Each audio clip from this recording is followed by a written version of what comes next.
Olá, meus alunos, tudo bem? Vamos dar continuidade ao nosso curso da disciplina de detalhamento arquitetônico no curso técnico de desenho da construção civil do Instituto Federal do Piauí. Vamos continuar falando um pouco de projetos em relação a projetos de arquitetura, de detalhamento de arquitetura, de banheiros, cozinhas, esquadrias, enfim. Nós vamos dar continuidade no decorrer da aula explicando mais alguns conceitos, né, de como se elabora, de como se executa um projeto de arquitetura na ótica do detalhamento arquitetônico. Né, a importância desses projetos, como que é feito esses detalhamentos, mas nós vamos realmente aprender muito na prática, porque essa é uma disciplina 90% prática.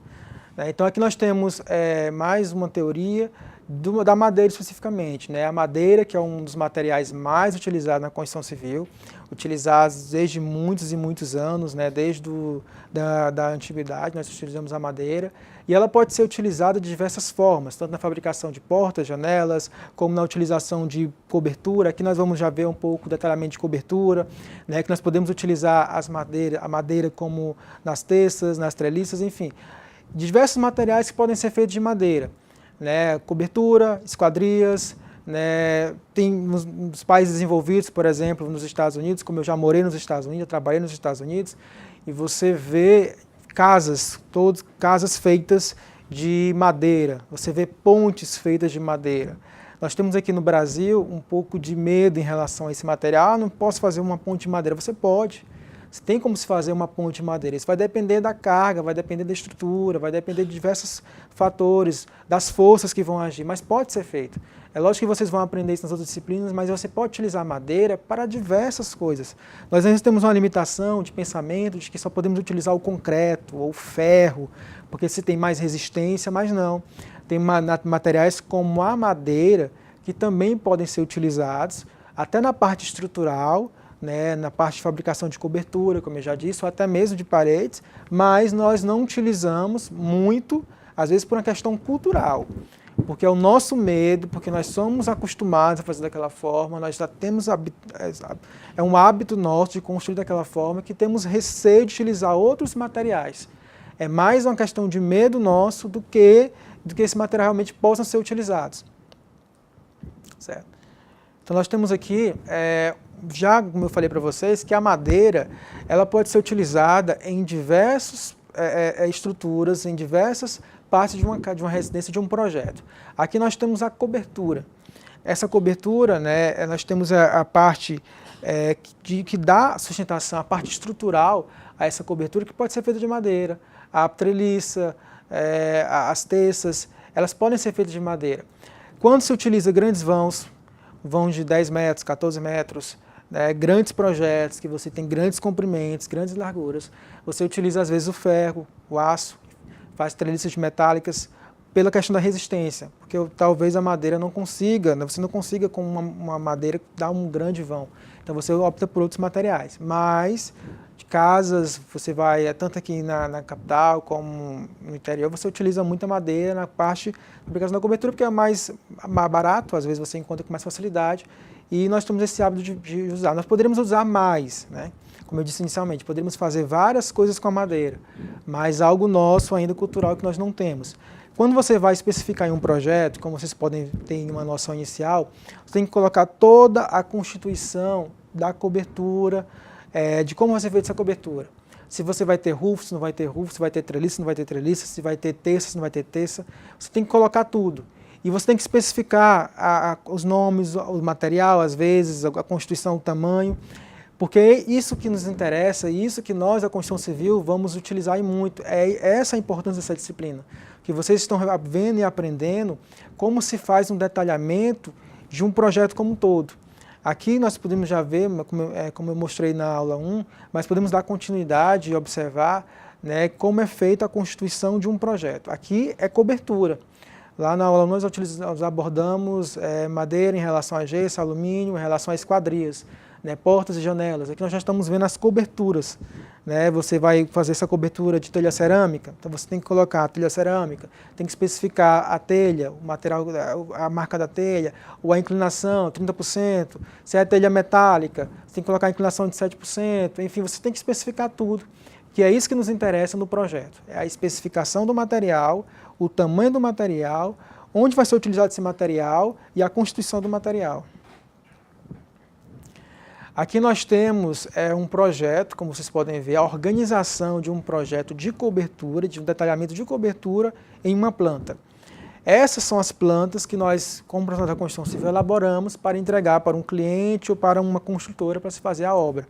Então, quando vocês forem elaborar as plantas, devem se organizar de tal forma que você possa ver toda a constituição da cobertura, toda a constituição do telhado em relação os materiais que vão ser utilizados, telha cerâmica, telha metálica, as treliças vai ser de madeira, vai ser metálica, a constituição desses telhados, a forma do telhado.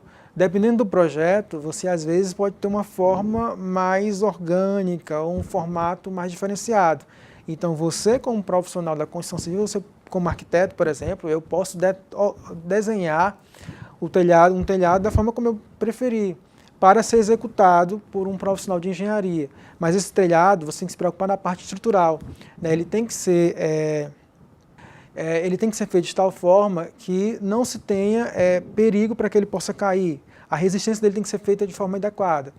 É mais um mito que nós temos aqui no Brasil. Nós, profissionais, principalmente aqui em Teresina, nós podemos fazer, como eu disse, uma construção, uma obra com diversas opções de materiais, com diversos tipos, mas nós optamos pelo mais comum, pelo nosso medo, que geralmente é o concreto, geralmente é o ferro, mas existem outros, né, que eu vou abordar no decorrer do curso, que vocês podem utilizar para elaborar os seus projetos, que vai realmente depender, para que não se tenha um problema, é a qualidade do material, né, que você vai ser utilizado, a constituição do material e os cálculos de resistência da obra especificamente, né. Então, tendo isso de forma adequada, vocês podem utilizar. Aqui nós temos um detalhamento de cobertura com uma estrutura metálica. Como eu abordei inicialmente, uma cobertura pode ser tanto de madeira, como ela pode ser metálica, por exemplo, além de outras formas. Nós utilizamos muito o telhado verde, por exemplo, a telha verde ela é muito utilizada. Aqui em Teresina nós não utilizamos tanto que deveríamos, porque nós estamos numa cidade muito quente, uma das questões do fórum vai ser até o telhado verde, nós vamos debater sobre o uso do telhado verde, mas nós temos opções, mas não utilizamos. Aqui nós temos a estrutura metálica, que geralmente é utilizada para grandes vãos. Nós falamos na construção como assim, vai ser utilizada para grandes vãos, são grandes obras. Obras que têm um comprimento e uma largura grande, geralmente uma loja de cargos, por exemplo, uma grande revendedora de carros precisa de um espaço muito grande, então você vai utilizar uma estrutura metálica. Um shopping center também, que tem um grande vão, que se utiliza estrutura metálica. Às vezes, obras institucionais. O que são obras institucionais? São escolas, são hospitais, são prédios públicos, geralmente são considerados institucionais. Geralmente, como são prédios grandes, muito se utiliza a estrutura metálica. A estrutura metálica ela é mais cara, obviamente, do que a madeira, porque a resistência, o material é bem mais nobre, bem mais difícil também de se trabalhar. Pode ser trabalhada, desenhada de diversas formas e executada também. Isso vai depender dos profissionais que vão elaborar. Quando você vai detalhar uma estrutura metálica no projeto, é importante que você especifique as treliças que você vai utilizar, o material, o formato, a distância, e como vocês podem ver na organização dessas plantas. Então é importante e necessário que vocês façam tudo isso.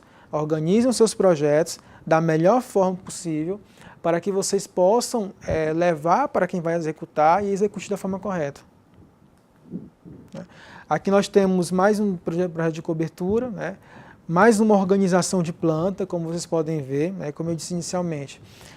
Nós podemos utilizar os mais variados materiais, como eu estou trazendo aqui. Já trouxe a madeira, já trouxe a metálica, mas o que nos interessa mesmo como disciplina é a organização na planta, o projeto em si. Eu vou ser até repetitivo em relação a isso, mas é o ponto-chave da disciplina. Nós vamos aprender, estamos aprendendo a organizar da forma correta, a organizar um projeto da forma correta, como tem que ser. As próximas unidades, as duas, a unidade 3 e a unidade 4, são bem práticas, que realmente é que vocês vão colocar realmente a mão na massa em aprender a executar de uma forma bem mais prática. Essas duas primeiras unidades é mais teórica, mas vocês podem observar que já para se ter uma ideia, que eu estou trazendo muitos projetos, é a organização desses projetos, como esses projetos estão organizados, como eles estão colocados pelo profissional. Não só os desenhos, mas a organização dos nomes, as tabelas também. Porque quanto mais organizado você fizer, melhor. Às vezes você usa tabelas que você vai colocar a quantidade de esquadrias. Vamos supor, você vai fazer um projeto de uma casa, vai ter 3 quartos, uma cozinha, 2 salas, escritório. Então vamos supor que nessa casa tenha 10 esquadrias, que são 10 janelas, ou vai ter mais que vai ter as portas, vamos colocar 16 esquadrias, 10 janelas e 6 portas. Então você tem que especificar no quadro de esquadrias o tamanho dessas janelas, porque as janelas às vezes não são todas iguais. Uma janela de banheiro, um bastante de banheiro é diferente de uma janela de sala, ou de uma bastante de cozinha é diferente de uma janela de um escritório. Então você vai colocar no projeto, né, o tamanho dessa janela, o material dessa janela e a quantidade dessa janela. Da mesma forma das portas. Então, quanto mais organizado tiver o projeto, como vocês podem ver nessa imagem, né, que tem o uso de um quadro, você melhor. E também vocês podem utilizar como recursos, né, a organização do tamanho das esquadrias, né, em relação ao material, né, que às vezes se for com uma quantidade de esquadria metálica, no caso uma cobertura metálica, por exemplo, você pode ter a quantidade de treliças, você pode colocar a quantidade de treliças que vai ser utilizadas, enfim. Ou às vezes, né, você faz um projeto com várias coberturas que é comum, né, você vai fazer um projeto de um shopping, às vezes tem 10 coberturas, 11 coberturas, né, dos mais variados tamanhos, às vezes até materiais também. Você utiliza 2 materiais diferentes para uma cobertura, ou não, ou apenas um, isso depende do projeto, depende do local. Mas vocês precisam organizar isso e colocar no projeto, na planta especificamente, essas informações. Quanto mais organizado tiver, melhor. Em relação à paginação de piso. Paginação de piso é algo que é como se você colocasse na planta como que esse piso vai ser implementado, como que vai ser a colocação desse piso na obra, como que esse piso vai ser executado. Então você marca com setas, que geralmente como vocês podem estar observando essas setas vermelhas, né, como se começa a colocar esses pisos, se é da direita para a esquerda, de baixo para cima, enfim. Então, como profissional, você pode demarcar isso para se executar da forma correta. Porque, às vezes, existem sobras, né, como nós fizemos. Você não consegue colocar uma placa inteira. Por exemplo, uma placa cerâmica tem 60 por 60. Então, você coloca de 3 metros, então você não consegue, vamos supor, um quarto de 3 metros de comprimento, de largura, você não consegue, de 9 metros quadrados de área, você não consegue colocar as placas inteiras. Então, às vezes, vai ter pequenas sobras. E aí você, como profissional, às vezes não gosta de colocar essas sobras sendo observadas pelas pessoas que vão entrar nesse cômodo. Então, você consegue cobrir, vamos dizer assim, com móveis ou com revestimentos, enfim. Então, às vezes, você coloca no final desses cômodos essas sobras. Mas existem outros que não gostam de deixar sobras, que já fazem os projetos, né, com o tamanho exato das placas de piso, né, justamente para não ter sobras, para não ficar nenhum corte. Então, você pode demarcar para o pedreiro, né, para aquele que vai colocar o piso, né, a execução desse piso. Aí chama-se de paginação de piso. Vai demarcar. Esse piso ele vai começar da esquerda para a direita, de cima para baixo. E você coloca as setas, pode ser vermelha, pode ser azul. Isso vai do seu gosto, isso vai de você como profissional. Não existe um padrão, mas geralmente se utiliza uma seta vermelha. E você, na planta, tem que organizar isso de tal forma, como nós podemos ver, plantas baixas, você demarca isso na planta baixa, faz uma planta baixa de piso, e você faz a demarcação desses pisos e organiza isso na planta de uma forma que se possa entender. É mais outro ponto que eu bato mais uma vez, a importância de se executar de uma forma correta.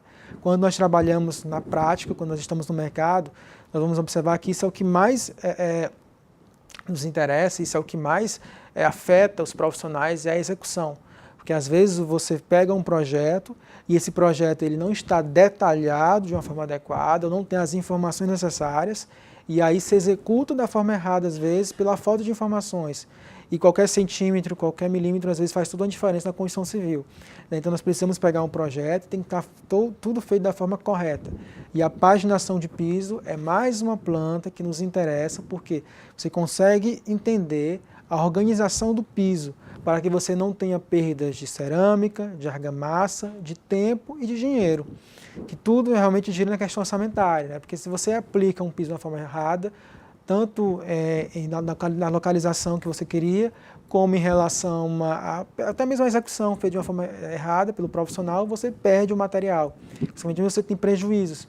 E isso pode encarecer uma obra, né? Isso é o que também nos afeta bastante. Deixa eu passar aqui. Aqui nós temos um modelo de mais uma planta, como eu estou mostrando para vocês, muitas plantas, muitos projetos, né, feitos tanto por arquitetos como por engenheiros, mais por arquitetos, por história de arquitetura, que vocês podem ver a organização de um piso. Quando você vai fazer um projeto, eu acredito que vocês já tenham estudado isso, se não estudaram, vocês vão entender que é importante que você faça o projeto de tal forma que se tenha o máximo possível de informações, o máximo possível de plantas, que geralmente não é feito, mas é importante que se tenha. Não só plantas baixas, não só cortes, não apenas fachadas, planta de situação, locação, mas é importante que tenha assim, uma planta de paginação de piso, uma planta de cobertura, uma planta estrutural, detalhamentos arquitetônicos que não são tão feitos com tanta frequência por muitos, mas que deveriam ser feitos. É isso que vocês estão aprendendo. A importância de se detalhar esquadria por esquadria, objeto por objeto, piso por piso, às vezes que vai ser utilizado para não se ter erro de execução. Então, em uma planta que você vai fazer de uma área como essa, que tem 3 ou 4 pisos diferentes, numa área externa, por exemplo, que tenha piscina, que tenha área de lazer, que tenha a parte de grama, a parte de jardim. Então, você tem que especificar onde vai ser cada piso. Piso de piscina vai ser geralmente pedra, um piso antiderrapante, o piso da área de apoio vai ser outro, na área de jardim qual é o tipo de grama que vai ser utilizado, onde vai ser utilizado. Então tudo isso é necessário e importante que se tenha para a organização e para a elaboração do projeto. Então vocês estão vendo mais uma vez uma planta de piso, paginação de piso, em que se tem essa organização e essa diferenciação de piso por piso, né? Onde se coloca o piso cerâmico, onde se coloca o revestimento, onde se coloca a grama. Então, vocês têm que observar isso, né? Organizar, informar, colocar a quantidade, que se vocês puderem colocar isso, ajudaria muito na execução. Às vezes não se faz isso, mas quanto mais informações tiverem, melhor. Então, a quantidade de cerâmica, a quantidade de placas, né, o formato, a marca, né, que você... Às vezes, algumas pessoas fazem um memorial, né, que também é necessário, e eu, como profissional, eu faço memorial. Nesse memorial descritivo, você coloca, né, até as lojas, às vezes, que você pode encontrar o material, que às vezes facilita para o cliente, as opções de lojas, a opção de marcas desse material, de tamanhos. Então, tudo isso vocês podem, como profissionais, colocar para o cliente de vocês. Mas uma forma de detalhamento de pisos para projeto.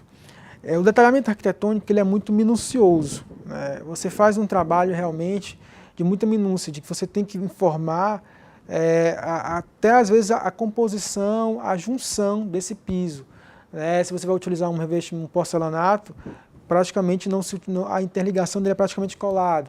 Né? Depende do porcelanato, às vezes você não junta muito. Né? Então, você como profissional, você pode colocar isso. E é isso que essa imagem traz. Né? Não apenas os tipos de piso, mas a forma que esse piso é adicionado, a forma que esse piso é implementado, é executado, né? A sua composição em relação a material, como que ele na obra vai ser feito. Então, o projeto ele tem que mostrar tudo isso. Você, como profissional, tem que mostrar esses detalhes, são esses detalhes que fazem a diferença na execução de um projeto e como profissional também, que vocês serão muito mais reconhecidos no mercado por fazer um projeto muito mais perfeito, com muito mais qualidade. Mais um piso aqui, mais um detalhamento de piso, aqui um piso meio diagonalizado, que também pode ser utilizado, e vocês podem fazer esse modelo de planta para todos os cômodos da residência, tanto para um quarto, como para um banheiro, como para um escritório. E vocês podem, se esse piso tiver detalhes, porque às vezes você coloca o piso de cima para baixo, de direita para esquerda, mas se você executar de uma forma diagonalizada, você tem que demarcar isso na planta. Então você como profissional demarca o formato que você quer dar ao seu piso, né, a forma como você vai colocar esse piso, e para isso que você faz a paginação de piso. né, até a localização, se é da direita para a esquerda, de cima para baixo, que você vai implementar esse piso. Então o formato é importante, a paginação de piso também é importante. E a organização desse piso, né, você pode colocar na planta já o tamanho do piso, a marca do piso, a quantidade do piso, como está nesse exemplo. Esse exemplo demonstra muito bem, né, como é feita uma paginação correta, um detalhamento correto, né, a minuciosidade de informações. Né, quanto mais informações tiver, melhor para você e para quem vai executar também. Certo. Então, como nós podemos observar, né, a questão do detalhamento do projeto, aqui nós temos um banheiro.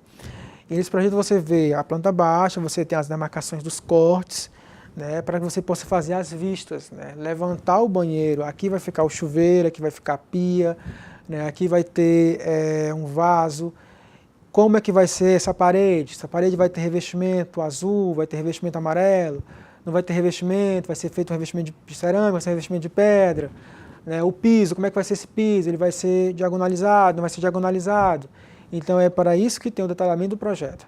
Então você pega um cômodo, você pega uma esquadria, uma porta, uma janela, ou você pega uma cozinha, um banheiro, ou uma cobertura, o telhado, e você vai detalhar essas informações. Vai detalhar os materiais, detalhar a constituição, o formato, o volume, enfim. Aqui nós temos mais um detalhamento de banheiro, que vocês podem ter essa noção mais uma vez, né? Nós temos a planta baixa, temos as demarcações dos cortes e temos as vistas. Né? Onde é que vai estar o espelho? O espelho vai estar nessa parede de frente para o vaso. O espelho não, o espelho vai estar na parede de frente para o chuveiro. Qual o tamanho desse espelho? A constituição desse espelho. Próximo a esse espelho vai ser utilizado revestimento de pedra, revestimento cerâmico. Ele vai ser iluminado, vai ter LED, não vai ter LED. Enfim, então tudo isso, todas essas informações são colocadas no detalhamento arquitetônico, no detalhamento do projeto. Então, por isso que vocês, como profissionais, têm que fazer isso de uma forma adequada para que não se tenha um erro de execução. Certo? Então, nós temos aqui as referências de livros que vocês podem ter acesso a todas essas informações. Caso vocês não consigam comprar os livros, ou não tenham na biblioteca, ou não consigam baixar pela internet, existem sites especializados, que eu vou levar alguns para a sala de aula. Vocês utilizam muitas redes sociais, com certeza, Facebook, Instagram. Existem Instagrams de profissionais, de arquitetos, de engenheiros, de construtoras. Lá vocês têm acesso também a vários projetos. Além dos projetos, é claro, que eu vou levar no decorrer do curso, para que vocês possam observar os meus projetos, por exemplo, que eu faço como profissional, que eu faço na minha empresa, né, na construtora que eu trabalho, enfim, então vocês vão poder ter acesso a todas essas informações. Então, no decorrer do curso, nós vamos mostrar de uma forma bem prática, né, nas próximas unidades, né, como se faz, como se constitui, como se consegue elaborar um detalhamento arquitetônico de um projeto completo.